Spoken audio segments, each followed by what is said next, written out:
次、すす渡りとは何か。映画の中では真っ黒クロスケっていうふうに言われてるんですけど、すす渡りですね。初登場でですね、いきなり、すす渡りですね、メイに殺されます。こうですね。すす渡り、一匹がですね、気を失って落ちてくるのを見て、メイがパチーンっていうふうに手で叩いてですね、そのままお姉ちゃんのところ持ってって、パッと行くと、あれ消えちゃった、逃げちゃったとかって言うんですけど、そうじゃないんですね。すす渡りが潰れて、手の中で潰れてるわけですね。で、いきなりですね、こう、メイに殺されてですね、悲壮感が全然ないんですけどもですね、これ何なのかですね。実はですね、すす渡りっていうのは、よいしょ。つくも神なんですね。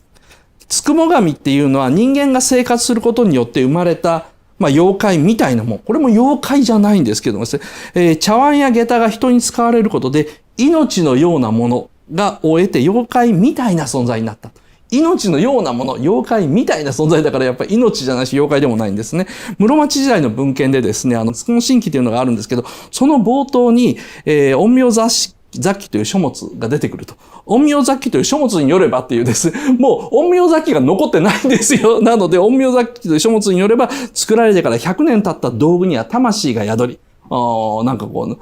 化け猫と同じような感じになってきましたね。人の心を惑わす。これをつくも神というと書かれていると。妖怪のようで妖怪ないと。これは細菌でなくてですね、つくも神というのはウイルスみたいなもんなんですよ。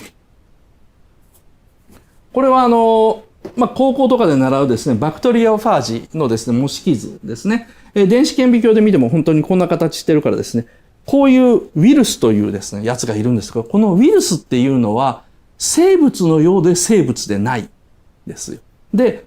形としてはですね、二重面体の頭があって、その中にですね、DNA が入ってるだけでですね、で、この足みたいなやつでガッと細胞にくっついて、中にこの DNA を送り込むと。そうすると、その細菌が、バクテリオファージに変化するというですね、これが、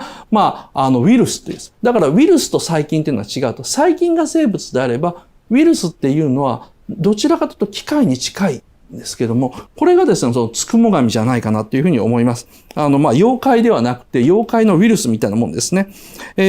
なので、つくも神というのは文明の利器ですね。下駄とか本当に茶碗とかそういうようなものに取り付いたバクテリオファージで、すす渡りも単なるすすが他のすす渡りという妖怪、ウイルスにくっついたことによって、すす渡り化していくと。そうやってすす渡りが増えてからすす渡りは一斉に移動するけども、一つ一つの形には知性もなければ目的もないと。なので、メイに殺されてもですね、パチンとやられても死んじゃっても悲壮感がないのは、やっぱその妖怪の中のウイルスタイプだという。